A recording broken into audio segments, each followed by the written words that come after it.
우리가 잘 아는 말이지만 사람은 잘 안 바뀝니다.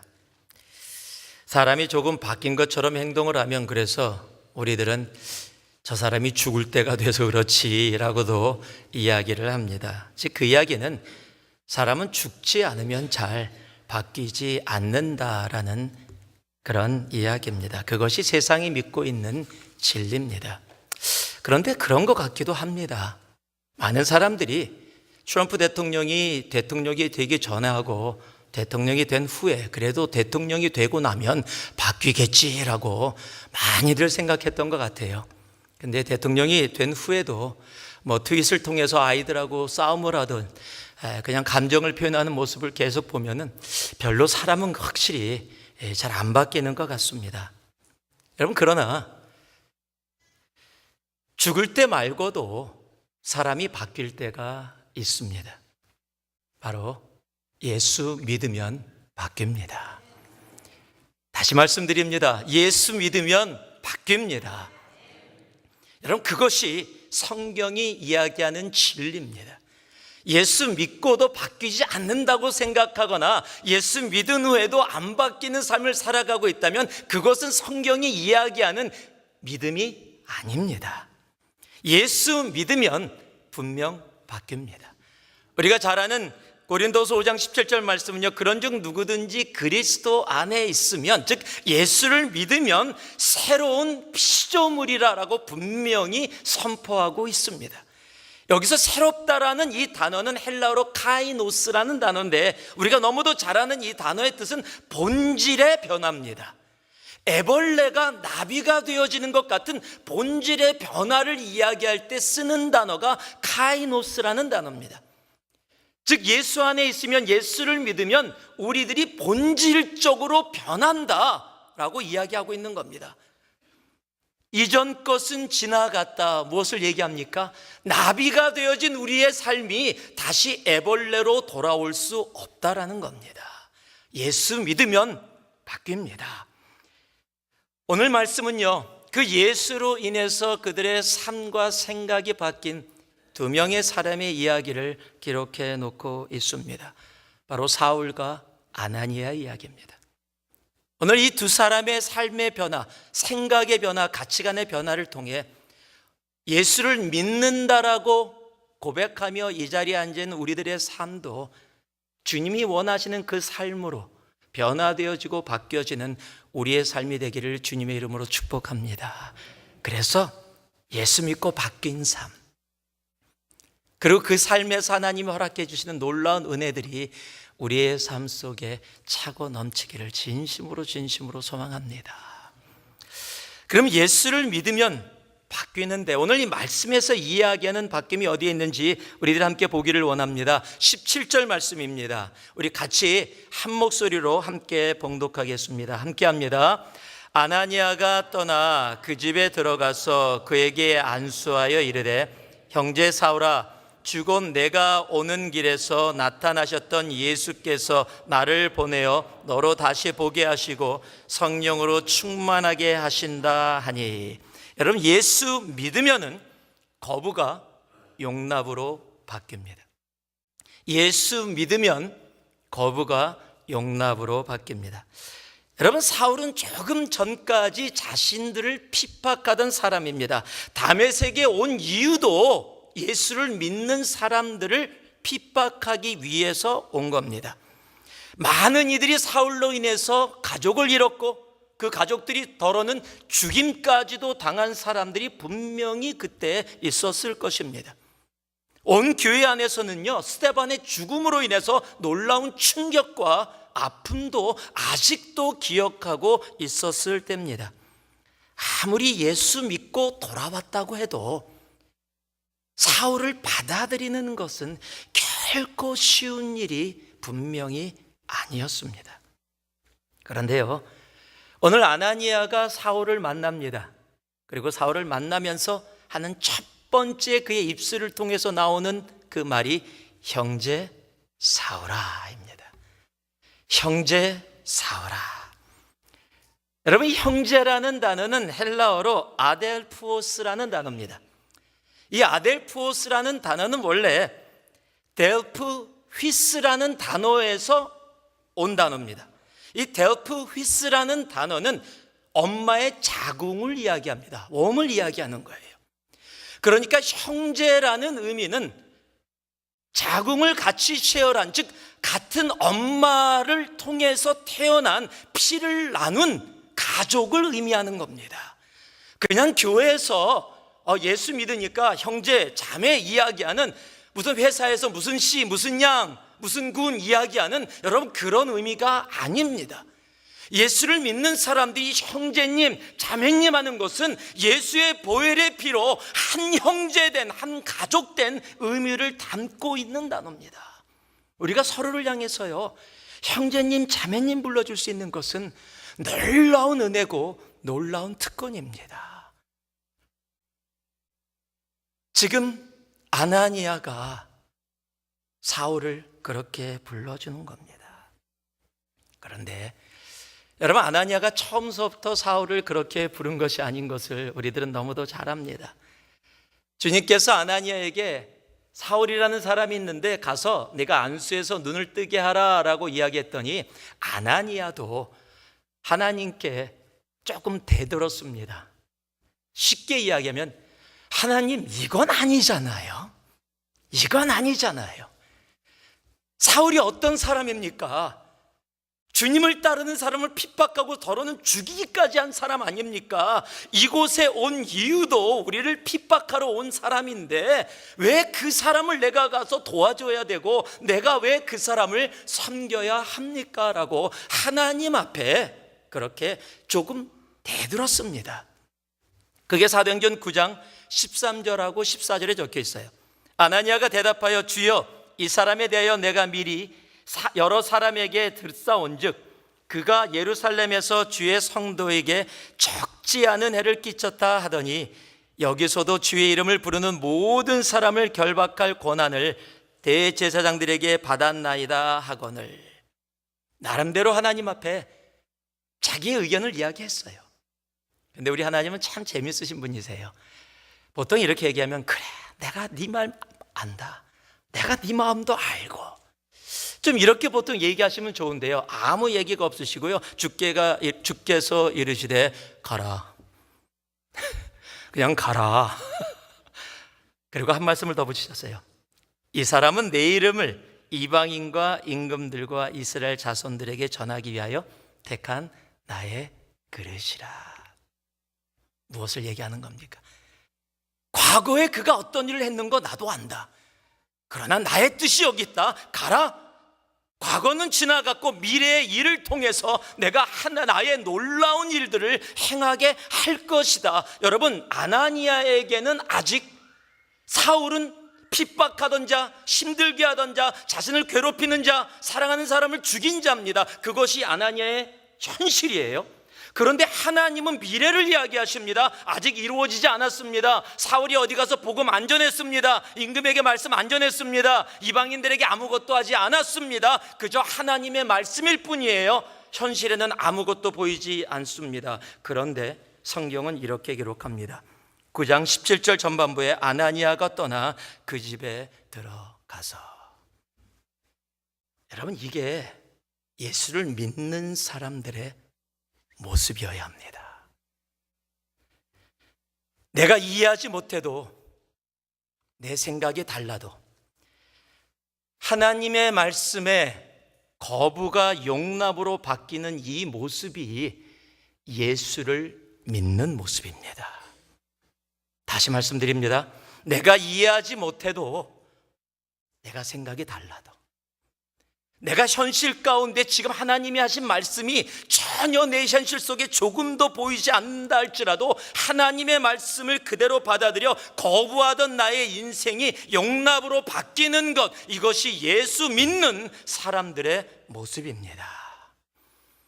우리 새누리의 가족들은 모두 예수 믿는, 그래서 거부해서 용납으로 바뀌는 우리들의 삶이 되기를 주님의 이름으로 축복합니다. 근데 요즘은 안 그런 모습들이 더 많잖아요. 요즘은 보통 같으면은요, 한 번 더 반문합니다. 하나님, 그건 하나님 사정이고요. 그건 하나님 사정이고요. 나는 못한다고요. 하나님이 택하셨으면 하나님이 책임지세요. 왜 하나님이 택해놓고 나보고 책임지라 그럽니까? 하나님이 택했으니까 하나님이 알아서 하세요. 나 시키지 말고 난 절대로 사오라고 함께 못합니다. 나 그 사람 못 받아들입니다.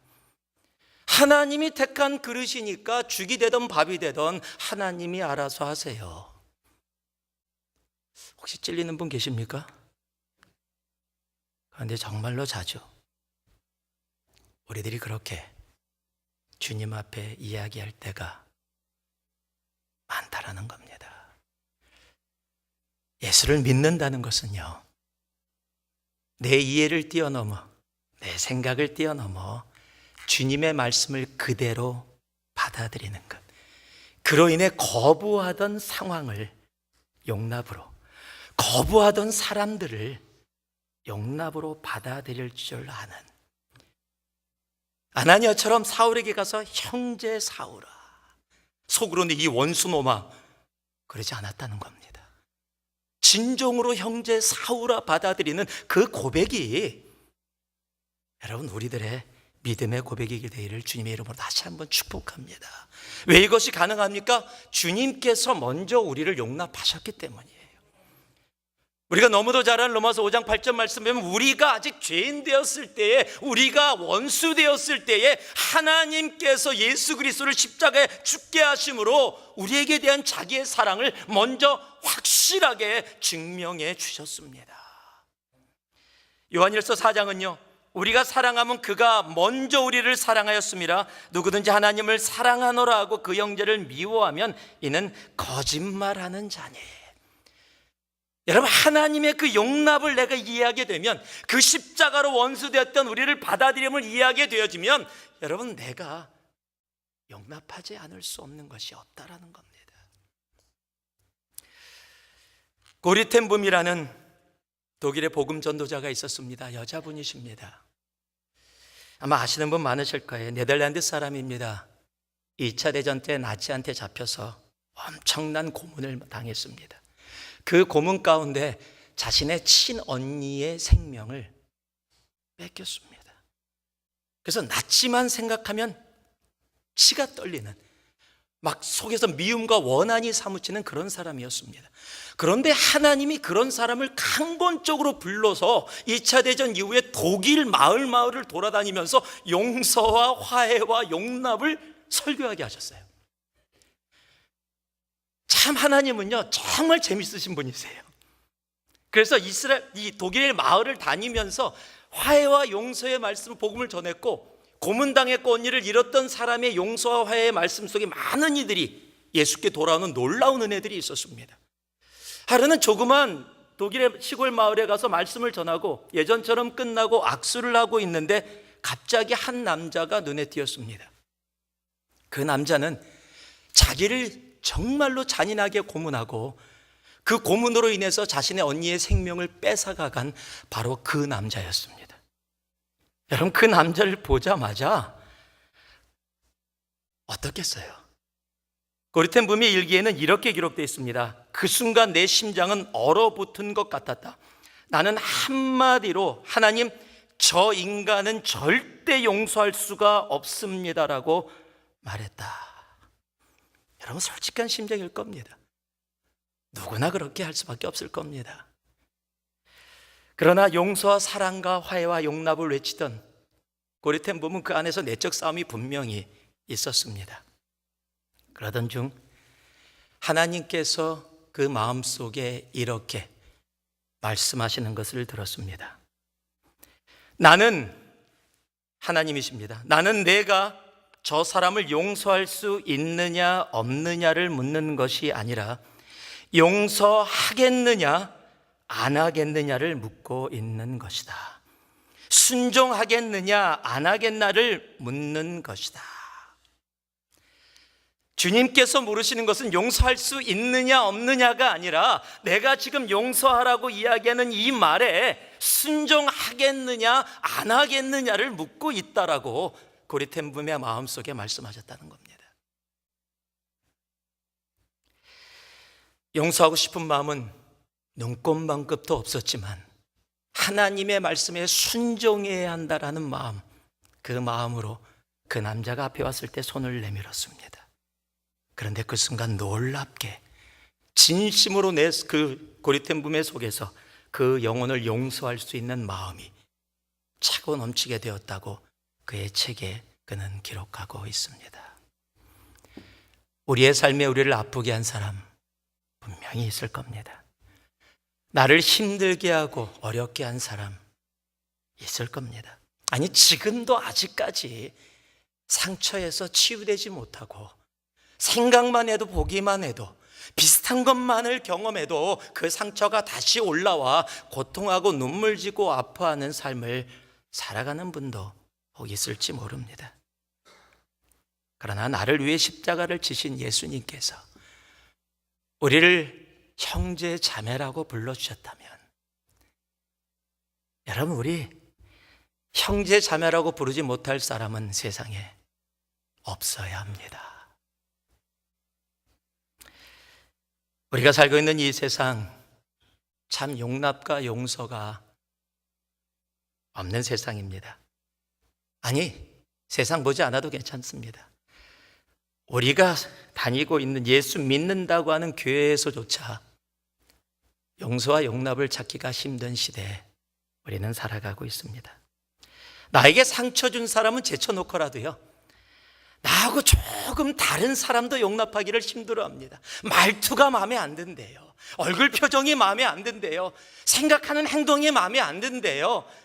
나랑 조금 다른도 용납하기 힘들어합니다. 나를 조금 불편하게 하는 것조차도 용납하고 용서하기를 어려워하는 우리들의 삶을 우리들은 봅니다. 그러나 예수 믿으십니까? 예수 믿으십니까? 예수 믿으면 용납합니다. 아나니아가 자신들을 핍박하고 죽이기까지 했던 사울을 향해 형제 사울아라고 불러줄 수 있었다면, 동일한 믿음을 갖고 있는 우리들이라면 세상에 어떤 상황이든 어떠한 사람이든 우리가 예수를 믿는다면 우리는 용납하고 용서하며 살아갈 수 있습니다. 예수가 자기를 죽이려고 했던 형제들을 용서하고 용납했듯이, 요셉이 그렇게 했듯이, 예수님이 자신을 죽이려는 십자가에서 그 영혼들을 향해서 용서하고 용납했듯이, 예수를 온전히 믿는 우리들도 그렇게 용서하고 용납하며 나아갈 수 있습니다. 다시 묻습니다. 예수 믿으십니까? 그렇다면 오늘 내가 용납하고 용서하지 못한 영혼들 주님 앞에 내려놓고 그를 향해 내 영혼의 손을 내밀 수 있는 우리 모두가 되기를 주님의 이름으로 축복합니다. 그럴 때 예수 믿는 삶의 기쁨이 우리의 삶을 가득 채우게 될 것입니다. 예수 믿으면은요, 또 우리의 삶에 나타나는 변화가 있습니다. 주인이 바뀝니다. 내 삶의 주인이 나에서 예수로 바뀝니다.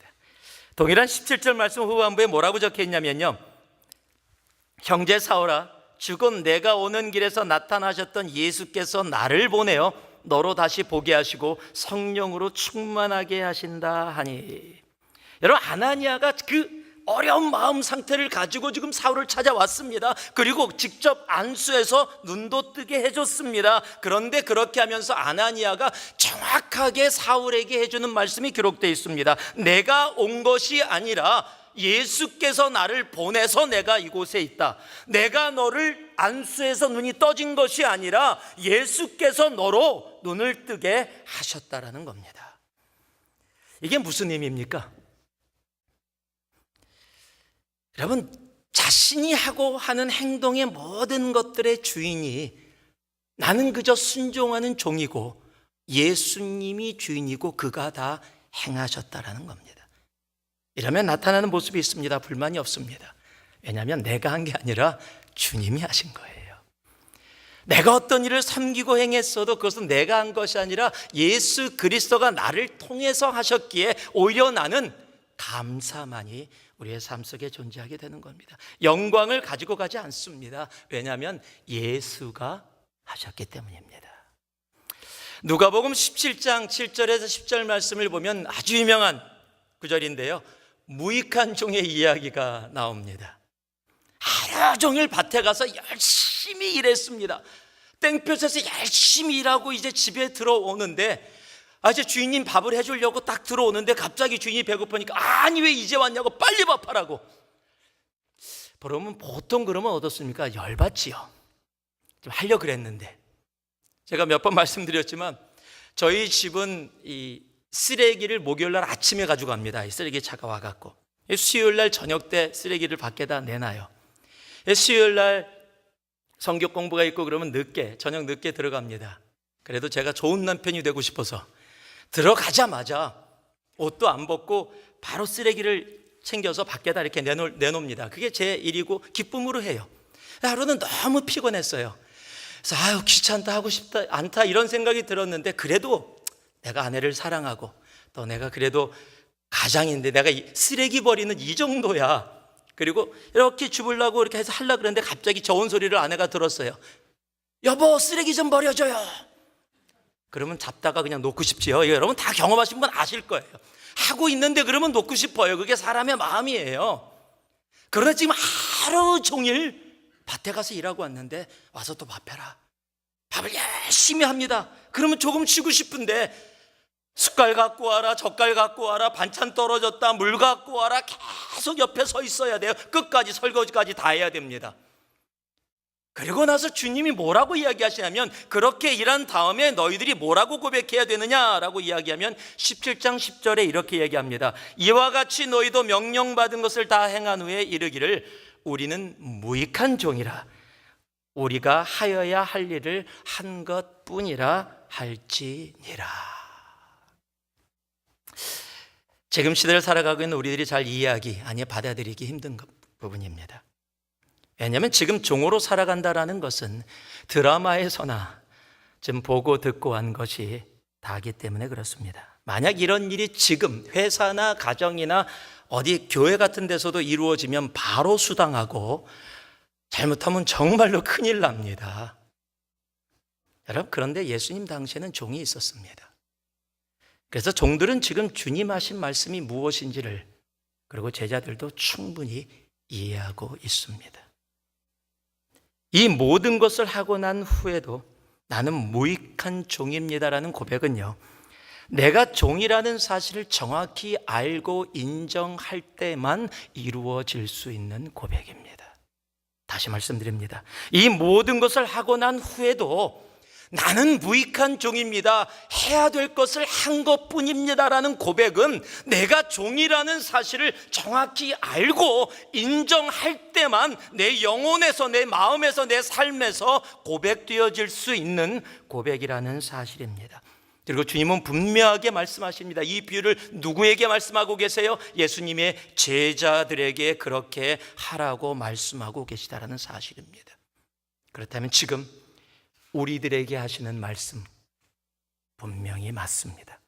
내가 열심히 수고해서 교회를 섬기고 선교와 봉사를 하는 중 많은 어려움을 당하기도 하고 물질로 시간을 내가 주님 앞에 다 드리고 난 후에도 나는 무익한 종입니다, 내가 해야 될 일을 했을 뿐입니다라는 이 고백이 우리의 삶에서 나올 때, 그게 정말 예수 믿는 겁니다.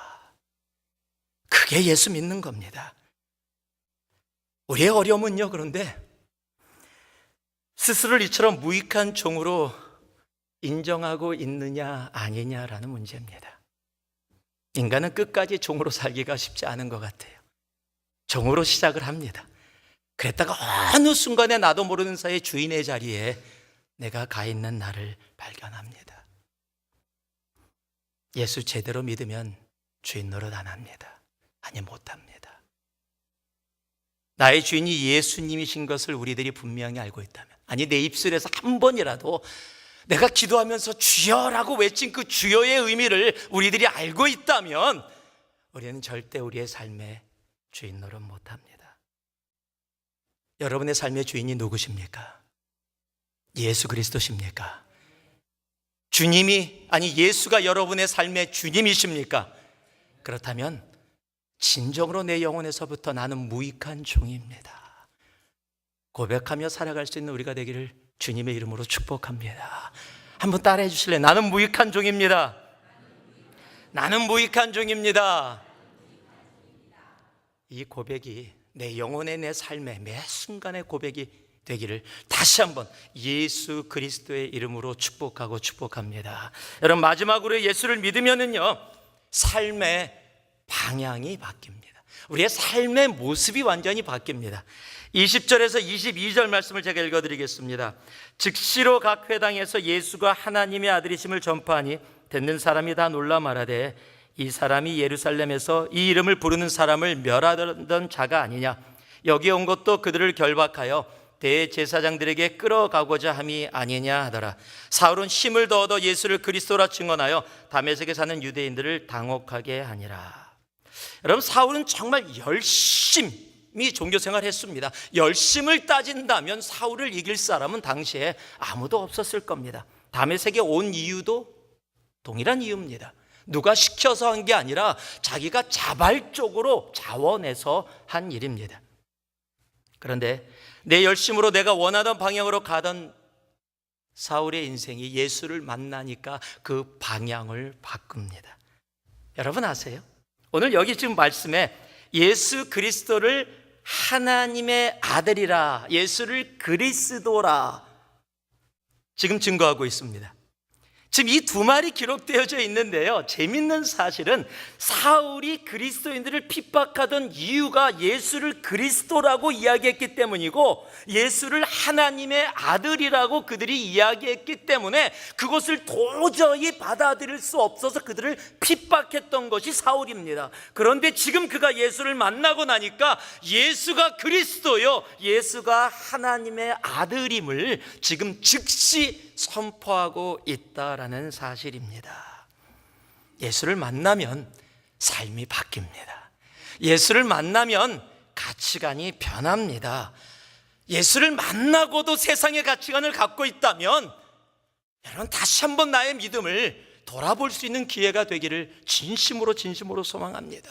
예수 믿으면은요, 미워하던 방향이 용서와 사랑으로 바뀝니다. 예수 믿으면은요, 쉽게 포기하고 낙담하던 나의 인생이 담대하게 도전하고 용기를 갖고 나아가는 방향으로 바뀝니다. 나만을 위해 살던 시간들을 하나님을 위해 드리는 방향으로 바뀝니다. 내가 잘 먹고 잘 살겠다고 벌었던 돈들이 하나님의 나라를 위해서 쓰임받게 되어집니다. 그리고 이런 일이 벌어지면요, 여러분, 세상이 다 놀랍니다. 세상이 놀랄 수밖에 없어요. 사도행전 9장 동일한 21절 전반부를 보니까요, 듣는 사람이 다 놀라 말하되, 22절 후반부에 보니까요, 다메섹에 사는 유대인들을 당혹하게 하니라. 여러분, 예수 믿고 삶의 방향이 바뀌면 세상이 놀랍니다. 그러니까 여러분이 예수 믿었는데 세상이 안 놀라고, 예수 믿어? 믿은 지 10년 됐어? 몰랐어. 이러면 큰일 난 겁니다. 지금 너는 예수 믿으면서 사람이 어떻게 더 못되져 가냐, 그래 거꾸로 놀라게 하면 안 됩니다. 예수 믿으면 세상이 놀라야 돼요. 이 사람이 절대 이럴 사람이 아닌데, 아니 먼저 손해보고 양보할 사람이 아닌데 이 사람이 왜 이런 양보를 하지? 아니 이렇게 내가 불쾌하게 했는데도 웃으면서 받아줄 사람이 아닌데, 예전 같으면 벌써 한 행동했고 한 말 나왔어야 되는데, 아니 손해보고도 이렇게 웃으면서 편안하게 있을 사람이 아닌데, 내가 밥을 먹으면서 이 사람이 돈 내는 걸 한 번도 못 봤는데 먼저 돈을 내? 여러분, 세상이 놀라야 돼요. 예수 믿고 바뀌면 세상이 놀랍니다. 왜냐하면 내가 살아가던 방향이, 내가 생각하던 가치관에 변화가 일어나기 때문에 세상이 놀랄 수밖에 없습니다. 믿으면 바뀝니다. 여러분의 바뀐 삶이 세상을 놀라게 하는 놀라운 은혜가 이 한 주에 여러분의 삶에 차고 넘치기를 주님의 이름으로 축복합니다. 그래서 바울처럼 아나니아처럼 정말 주님이 기뻐하는 믿는 삶, 믿고 바뀌는 삶이 우리 모두가 정말 되어야 하겠습니다. 다음 주에 좀 물어볼 거예요. 놀랬냐고. 서로 좀 확인 좀 했으면 좋겠어요. 에베소서 4장의 말씀을 우리가 함께 읽으면서 마무리하기를 원합니다. 4장 22절에서 32절까지 말씀 중에 제가 22, 23, 24는 제가 읽겠습니다. 그리고 25절부터 이제 이것이 바뀐 삶의 모습이 되어야 하는 겁니다. 지금 사도 바울도 에베소 교회를 향해서 바뀐 삶의 모습으로 살아라 라고 이야기를 하고 있는, 예수 믿는다면 이것이 우리들의 삶이어야 한다 라고 이야기하는 말씀을 우리들이 지금 2000년 전에 에베소 교회에게 사도 바울이 주신 말씀이 아니라 오늘 우리에게 주시는 하나님의 말씀으로 받을 수 있기를 소망합니다. 제가 22에서 24절 말씀 먼저 읽어드립니다. 너희는 유혹의 욕심을 따라 썩어져가는 구습을 따르는 옛사람을 벗어버리고 오직 너희의 심령이 새롭게 되어 하나님을 따라 의와 진리의 거룩함으로 지으심을 받은 새 사람을 입으라. 함께합니다. 그런즉 거짓을 버리고 각각 그 이웃과 더불어 참된 것을 말하라. 이는 우리가 서로 지체가 됨이라. 분을 내어도 죄를 짓지 말며 해가 지도록 분을 품지 말고 마귀에게 틈을 주지 말라. 도둑질하는 자는 다시 도둑질하지 말고 돌이켜 가난한 자에게 구제할 수 있도록 자기 손으로 수고하여 선한 일을 하라. 무릇 더러운 말은 너희 입 밖에도 내지 말고 오직 덕을 세우는데 소용되는 대로 선한 말을 하여 듣는 자들에게 은혜를 끼치게 하라. 하나님의 성령을 근심하게 하지 말라. 그 안에서 너희가 구원의 날까지 인치심을 받았느니라. 너희는 모든 악독과 노함과 분냄과 떠드는 것과 비방하는 것을 모든 악의와 함께 버리고 서로 친절하게 하며 불쌍히 여기며 서로 용서하기를 하나님이 그리스도 안에서 너희를 용서하심과 같이 하라. 아멘. 예수 믿으면 바뀝니다. 예수 믿으면 바뀝니다. 이것이 진리입니다. 말씀을 마무리합니다. 하나님께서 오늘도 우리를 이 자리에 있게 하셔서 하나님의 말씀을 우리들 마음속에 허락해 주셨습니다.